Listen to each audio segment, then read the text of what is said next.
Hello everyone, this is Jotto, and welcome back to part 7 of the Trials Comprehensive Guide. We're moving on to Dominion. Yes, we finally got to Dominion, well, not really debatably strongest aspect in Trials.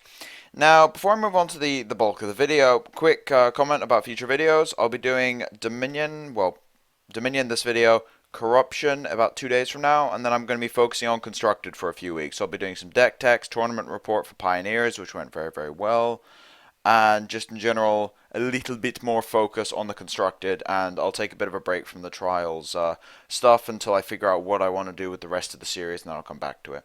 So anyway, with that in mind, let's get on to the Dominion Heroes. Now, the Dominion Heroes are a bit of a mixed bag.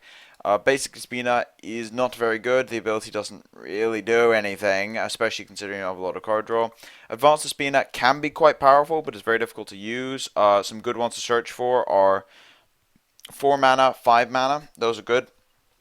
5 mana is usually quite saturated with powerful cards, and 4 mana is, I think, the most common one.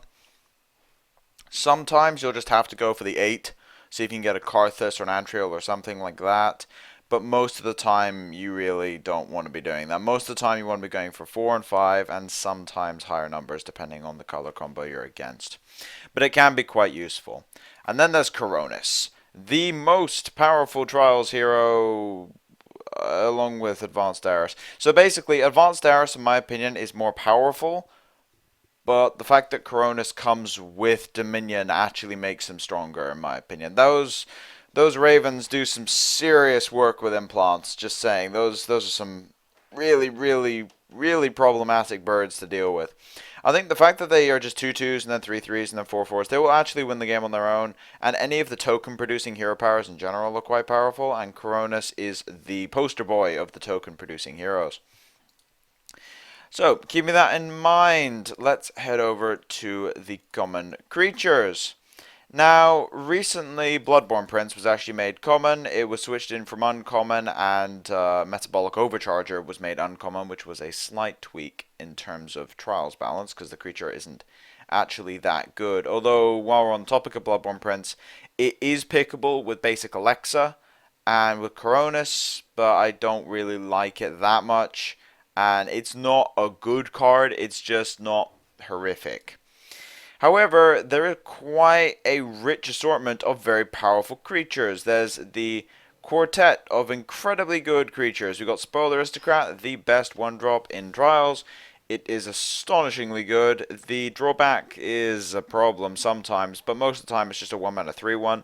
And if you get 3 or 4 of these in your Trials runs, you just run your opponent over. They do so much damage in the early game. They also work really well with implants because you get more creatures down. And if you curve out with Aristocrat plus, say, a 2-drop like an Assassin, then you can just keep wailing on them, and it helps a lot to get damage in for Coronis, for instance. So very, very powerful 1-drop. Then we have the Assassin, the best common in Trials, in my opinion. This thing is absolutely ridiculously broken in Trials. As it turns out, a 1/2 with 3 speed and deadly is not a fair combination when you put it on a 2-drop. Now, for comparison, the only 2-drop that is comparable in power level to this is Elf Warrior. You get the extra attacks, better for offense, but it can't just trade with whatever it wants to, and that's what Assassin can do. And also with implants, it just starts wailing on lots and lots of different things, and it's absolutely crazy. It's one of the easiest ways of dealing with some of the larger creatures, so they just can't attack. And Assassin is pretty much the best common in the game for Trials. Then on to, well, the 3-drop slot. You notice the curve here. This is one of the reasons why the early game for Dominion is so strong. They have a perfect curve at the common level. So Silverblade Warrior, 3 speed, 2/3, 3 mana, done. That is exactly what you want from your 3-drops. That is incredibly good. It's on the same level as Sharpshooter and Protector. I think it's actually above Sharpshooter. But it's on the same level as Protector and Mesmerizing Spirit, and it's far above things like Gibber and Ronnie. This is one of the premier 3-drops in Trials. As it turns out, Library Guard stats is incredibly difficult to deal with, and especially on curve, it's just really, really good. Don't underestimate the stat distribution on this thing. It will come back to haunt you. And then at 4 mana, they have the only playable, well, properly playable, I guess Griffin Rider's also kind of in this category. 4 mana, 1 level creature. Now, the other two that kind of resemble this are actually the Gargantuan and also the Zombie Giant. What's the Rage one actually called? That's eating away at me. Wait, is that an uncommon? Seriously? Yeah, Hunting Gigantodon. So, anyway, can't believe that's common. That's not common. But anyway, so Thunderstorm Titan is far superior to its two cousins there. Yes, it has 1 less attack than Gargantuan. It has 1 less... or Gigantodon. God damn it, I keep saying Why am I saying Gargantuan? Whatever, it's a terrible card anyway. But it also has 1 less HP than the Zombie Giant. However, as it turns out, 1 extra speed is worth a lot more than 1 stat point. In fact, it's worth 2 stat points in my opinion. So yeah, that 1 extra speed is absolutely colossal. And actually catapults this up into being quite a powerful creature. It's very difficult to deal with Thunderstorm Titans. And they will wreck your day if multiple are on the board. 4/4 is a very, very hard stat total to deal with. And it will usually dominate the board when you play it. Is it as powerful as Assassin or Warrior or Aristocrat? No. But it's very close. It is very, very powerful and is a pretty good pick. Now, for the last two commons, you've got Gross Experiment, which is not very good unless you have 3 implants. I think that's the barrier. If you have 3 implants or more, it's incredibly good. And if you don't have 3 implants or more, I would not pick it. Just because it has kind of mediocre stats, and it's one of those cards where you pick the implants, then the Gross Experiment, not the other way around. And Moon Priestess is a bad power surge. That's all I have to say about Moon Priestess. It's a really bad card. Don't pick it. It's just a power surge that can be removed, so do not pick this card. But anyway, overall for the commons, you've got 1 unpickable, and then 2 situationally pickable cards, and 4 incredibly good ones. So that's a good start for the commons there. On to the spells. Now, we've got Assassinate, one of the premier removal spells in Trials. It's incredibly good. It kills a lot of stuff. Most notably, it kills things like Library Guards and Warrior and Assassins from other Dominion players and Harpy, and it kills all of these really obnoxious threats. And it's just one of the strongest cards you can get. It's also very good against Nature, and Nature is around a lot. It's one of the reasons why 3/3 is such an obnoxious stat total, along with things like Noxious Fumes. So yeah, the removal spells kind of shape how certain creatures are, and it's... I mean, Griffin Rider would be absolutely dominant against Dominion if it wasn't for Assassinate. It is that good. Instant speed as well just puts it over the top. It's a crazy, crazy good common. Then we've got Devious Plot. Now, Devious Plot's one of those cards which I actually don't like unless you're playing Coronis, because then it's 3 mana, lose 2 life, destroy anything, which is crazy good. And that even pales in comparison to how powerful this is with basic Alexa, because that turns into 2 mana with no drawback, destroy a creature. Now, yes, you have to have a creature on the board to do it, but let's be honest, you'll probably be able to manage that. So yeah, Devious Plot is one of those cards that isn't worth the cost unless you're playing Coronis or basic Alexa. Then it is, you see it. I mean, with Coronis, it's not a you see it, you pick it card. It's okay. But with basic Alexa, it's laughably powerful. It's basically an Assassinate. I mean, it's not instant speed, but it's Assassinate that doesn't have the drawback of only being able to hit stuff with 2 or less attack. Yeah, Devious Plot is crazy powerful with basic Alexa. And at common as well. Some super powerful removal there. Lastly, we have Power Surge. Now, Power Surge, when it was only at 5 mana cycle, I think was actually quite good in Trials. Now, I'm not convinced about Power Surge, most notably because you have a lot of stuff to be doing in the early game. I would rather hold up Assassinate or play Assassin on turn 2 instead of playing Power Surge. That's just my thoughts on that. I don't particularly like ramp spells in Trials in general, and this is no exception. Although I do think it's the strongest of the ramp spells because it cycles later on in the game. Now, I don't think there's... Actually, no. There is a common artifact. Forgot about that. Grapple Hook. Grapple Hook is a card that probably shouldn't be common.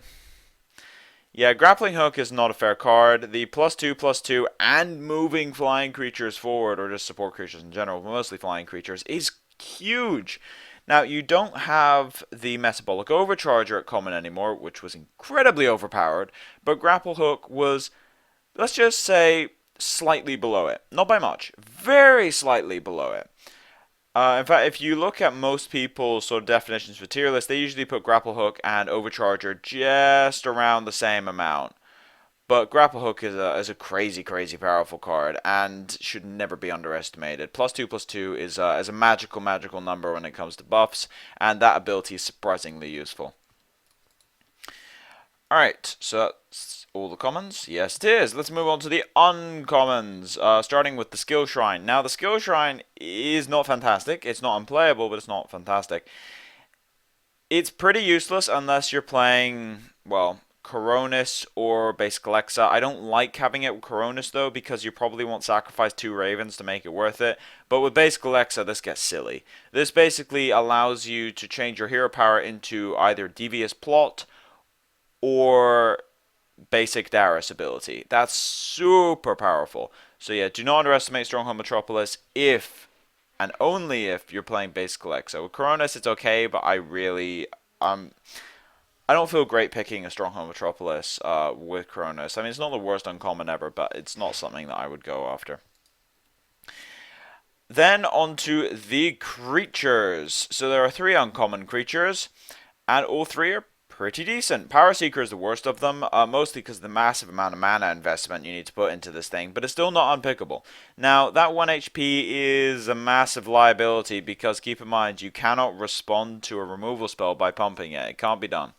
Which means it dies to everything. It dies to Fumes, Assassinate, Fire Blast, incidentally.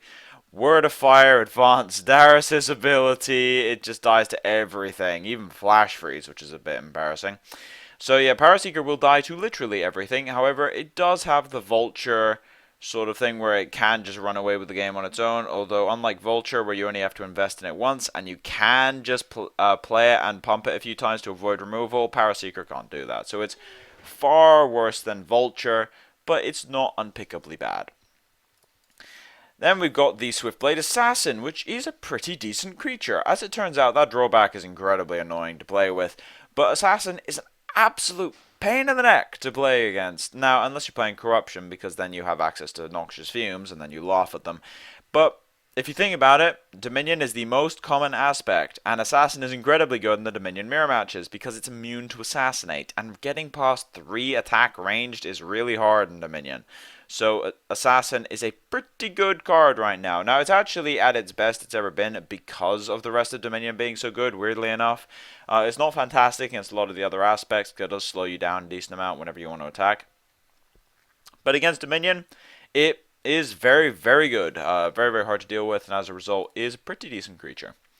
Bloodseeking Mutant, you see it, you pick it card from Dominion. Now, it used to be a 2/3 and was ridiculously broken in Trials. Now it's a 2/2 and is still ridiculously broken in Trials. It's at the same level as Library Guards, and that's enough just to say you see it, you pick it. It's really strong, and the more you have, the stronger they get. That's what's crazy about this card. The more Bloodseeking Mutants you drop, the better each Bloodseeking Mutant is because they grow off each other. So Bloodseeking Mutant is a crazy powerful uncommon, and often a lot of auto 10-win decks will have 3 or 4 mutants in them. Just 3 or 4 mutants is pretty much automatic 10 wins, probably even, I think 10-0 is very possible with a few Bloodseeking Mutants in your deck, I'll put it that way. So, moving on to the spells. Finally, we have a little bit of weakness, but it's not much of one. Overwhelming Forces is unpickable. It's not reliable enough, and it costs too much. However, that is the only one of the uncommon spells that is unpickable. It's crazy how many pickable cards Dominion have at the lower rarities. Murder Instinct. Murder Instinct is not a fantastic card, but it can do some work, and is kind of hilarious with Disciple Ash, because then you just pay 1 mana to destroy anything, because the deadly works with the triggered ability. But Murder Instinct in general will probably allow you to get an attack in you wouldn't normally be able to, and it's not horrific. It's not a high pick, but it will get some work done that will allow you to trade up a few times, and that's good enough.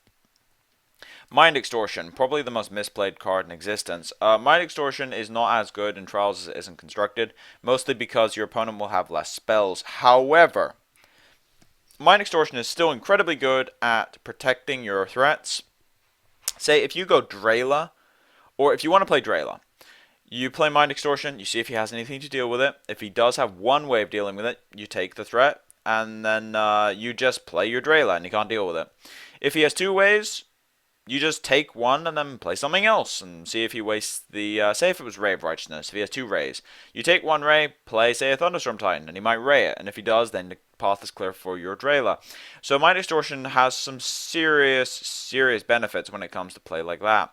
However, you can't really just play it randomly like you can in Construct on turn 1 half the time, simply because there are less spells in the format. But it is still a very good hand disruption spell, and we'll also give you some information on what your opponent has so you can more accurately decide when to hold up Assassinate and things like that.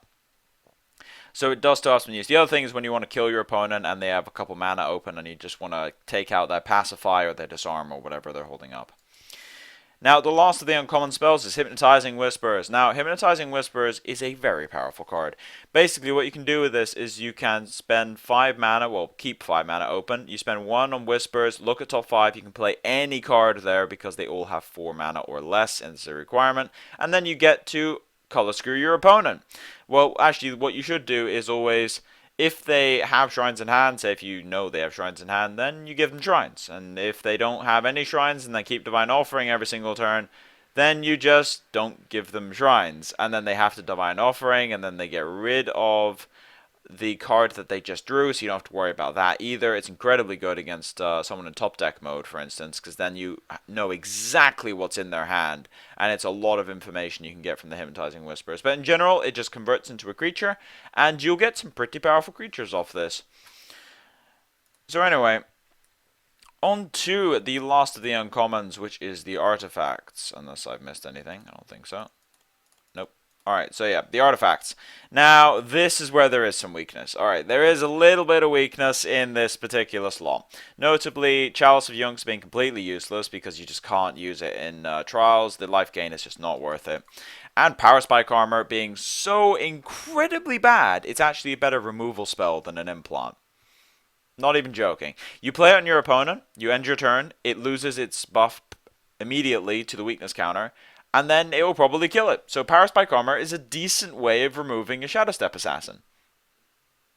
The implant is that awful that it's actually a good removal spell. That's how, well, it's not even a good removal spell, it's just an okay removal spell. So if you have to pick it, you have to pick it, and you can use it on, say, an assassin just to kill it, or if you have the life advantage, you can just use it to slowly kill something. But yeah, that's saying something when a buff's main application is removal. It's that awful. So yeah, Power Spike Armor is an atrocious card. The last of the 3 uncommon artifacts, however, is Metabolic Overcharger, a card that is so overpowered in Trials, it was actually rarity shifted, so you saw it less. That is how powerful Overcharger is in Trials.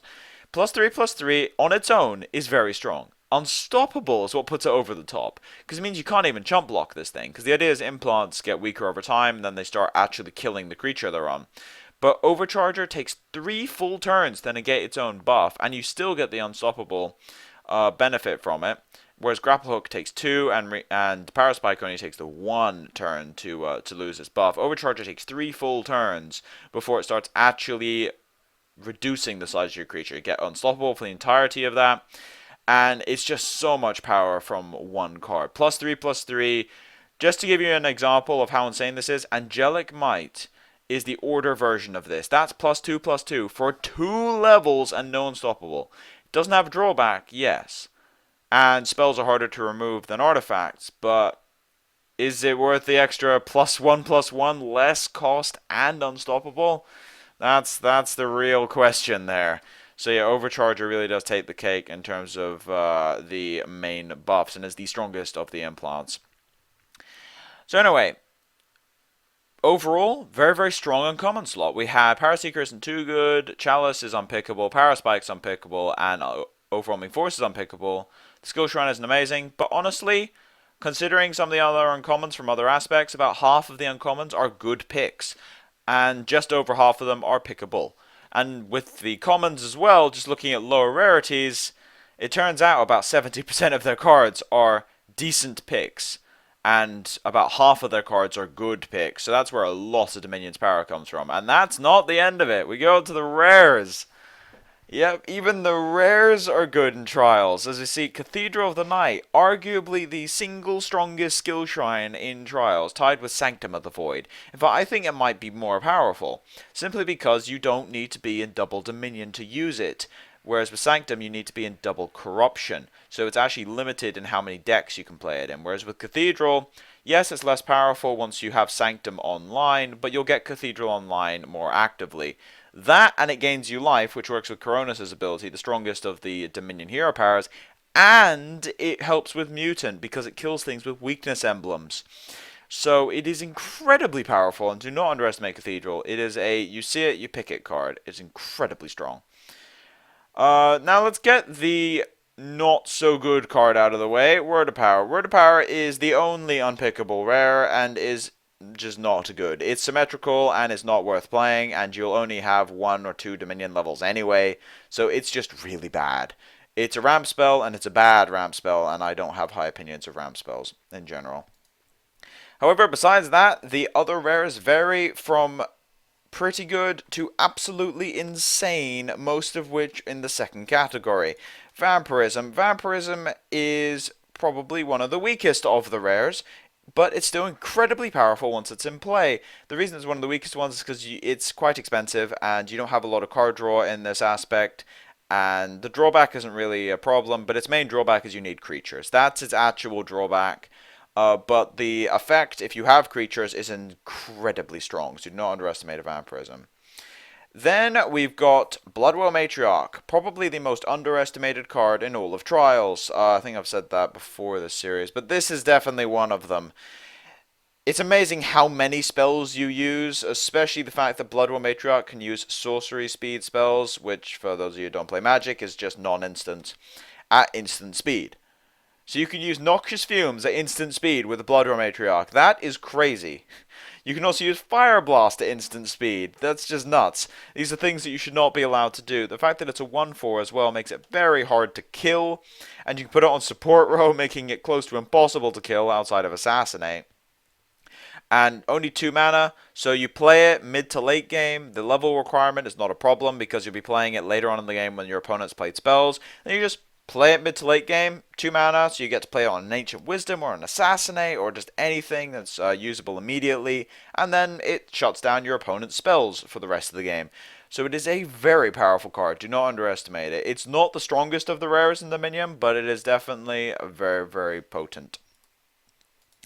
Then on to Gnome Surgeon. Now, Gnome Surgeon is an interesting card because chances are you'll have about 2 implants maximum. You might have 3 or 4, and then you've got the implant deck, and hopefully you picked up some gross experiments.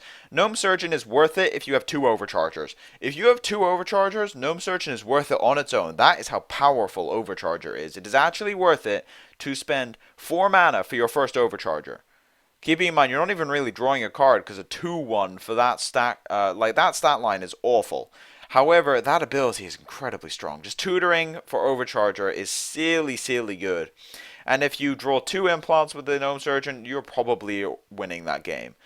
So it's not the strongest of the rares, but it is definitely very powerful. Similar to Bloodwell Matriarch, although this is a bit more deck dependent than Bloodwell Matriarch. So, onto the Powerlust Incarnate. Oh, how the mighty have fallen. So this is still powerful. It's still very, very strong. Now, in Trials, it's actually more powerful than it is in Constructed, in my opinion, because the games go longer, so you can get your 6/6 or 7/7 Incarnate and actually use its ability and have it useful in combat. But in Constructed, it's just too slow nowadays, because giving it -2/-2 to gain 3 speed. -2/-2 is a lot more than people give it credit for, because in most mid-game situations, you'll have maybe a 5/5, and then it becomes a 3/3 with 3 speed, which is okay, but you're investing a lot into it. So for Trials, because the games go longer, it actually is quite powerful, although there's also a lot of deadly running around, so be careful about that. But in general, it is a reasonably powerful creature in Trials and will win games on its own if the game goes long enough. Now we get on to the real powerhouse cards. Temptress of Deceit. Probably one of the most unfair cards to play against in Trials, period. Not the most unfair, that's coming up. There's actually two that I think are more unfair than Temptress, and they're both in Dominion. But anyway, Temptress is a 2/2/2 with Deadly for, well, it's actually, there's a lot of twos on this card. How many twos are on this card? So we've got, what, 2 speed, 2 levels, 2 mana, 2, 2, and level 2. There's a lot of twos on this card. But anyway, it also has the Deadly, which puts its body to decent levels, actually, for the cost. 2/2, Deadly, that's good. That is actually very, very good. But then, if you hit the opponent and you pay 1 mana, you get to shred his hand. And I mean, you hit them, you take their removal spell or the creature that they can play next turn, and then you probably win the game because chances are you'll be able to attack again and again and again and again and just keep getting him with Temptress. And often, Temptress backed up with some removal spells to clear his blockers will just end the game because he can't play anything. So Temptress is an incredibly powerful creature and should never be underestimated. One of the strongest creatures in Trials. On to Cataclysm, the big sweeper and the card you have to play around against Dominion because chances are most good Dominion decks will have 1 Cataclysm. Now, I always am at the mentality of 3 Cataclysm is way too many, 2 is okay, and 1 is quite good, but 3 is just way too much. You should never be playing 3 Cataclysm, in my opinion. But the 1 Cataclysm is mandatory if you see it, in my opinion, and 2 is still very, very strong. It turns out Universal Sweeper is a very powerful effect in Trials and will actually run your opponent out of resources a lot, especially considering some people don't play around Cataclysm, they're not expecting it because it's rare, but you should always play around Cataclysm against Dominion. It's a very important card to play around. It's actually one of the cards that pushes you into Dominion on its own, like into double Dominion. Just 1 Cataclysm is enough to warrant the double Dominion. Helm of Dominion, another card that puts you into double Dominion immediately. This card is the only reason why artifact removal is a thing in Trials. The only reason why I like picking 1 Gnome when I'm playing Wisdom, and why I like picking not Firebrand, Goblin Fireworker. Goddamn goblins, they all have such generic names. But anyway, yeah, this is the only reason I like artifact removal in Trials, is this stupid, stupid Helm. Helm does some silly things. I mean, first of all, you're basically paying 4 mana to remove whatever and then play it again on your side. Now, Helm will eventually kill the creature you steal, so it won't stick around for too long unless it's a Phoenix. But being able to steal things like Red Dragon and Antriel and any of their big epics that they got is just crazy. And the fact that it's a universal removal spell is what really puts over the top. Like, most decks do not have access to Devious Plot because the card is just, it's a lot of investment. But Helm really comes into its own, unless of course you're playing basic Alexa, because then you've got your Devious Plots. You've got your 3 Devious Plot deck, and then you just never need removal. But in the case of most Dominion decks, Helm is premier removal and will deal with anything that says dangerous on it when it comes to creatures. So very, very powerful card. Now we get on to the epics. Now, I mentioned earlier in this series that I thought the Order epics were very, very strong. And they win versus the Dominion epics in terms of like matchups. However, when it comes down to raw power level, the Dominion epics really do take the cake. They've got 2 incredibly strong epics, starting with the weaker one, Karthus. Yes, he's the weaker one. The card that can destroy almost any creature in the game is the weaker epic. Now, the main reason for this is it can't destroy Red Dragon is a big problem, and Antriel is a big issue, and Vulture. Vulture gets out of range very fast. That's the main reason why Karthus isn't a like universally just incredibly powerful creature. It is still a you see it, you pick it card, though. It is very, very strong. It turns out 4/4 is usually the cap for creatures in Trials, and means you can destroy anything with 4 attack. Now, it means you can't target things with implants, which is very annoying. But just being able to destroy a 4 attack creature and gain 2 life is quite good, and will allow you to win those games where you're kind of at parity. If you're really far behind, depends on what you're against. If you're against a lot of small creatures, yeah, you can kind of stabilize with the 4/4 and destroying one of them and you gain some life. If you're against some medium creatures, it's very, very good. But if you're just losing to one big creature hitting you in the face, Karthus is not what you need. At that point, you need Cataclysm or Helm. Or Drela. Probably the single strongest card in Trials, period. It's incredibly powerful. 3 mana, 3 levels, 3/4, 2 speed. That's already decent. That's decent stats. I mean, it's not good stats compared to like Phoenix and Guardian of the Faithful and things like that. These are the premier cards at this cost stat wise. But the abilities are just insane. The take control of anything for 4 mana is crazy powerful.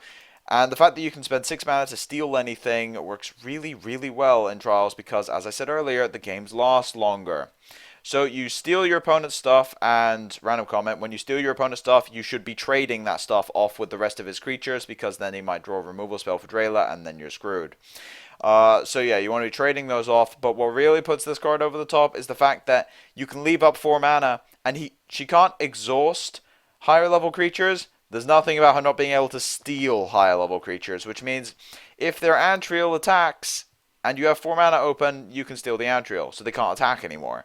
So Drayla is the ultimate queen of combat when it comes down to it, because if you have mana open, they can't attack at all. It's even worse than Pacify, because Pacify can be mind extorted.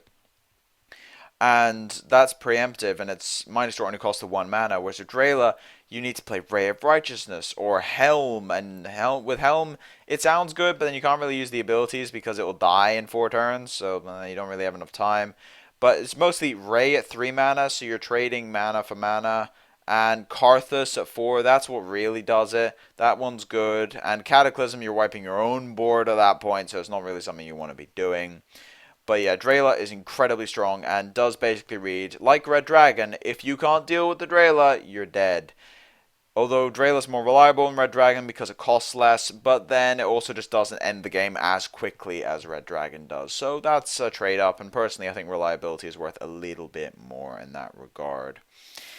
But anyway, that's the entirety of Dominion, and I think you can now see why Dominion is so powerful.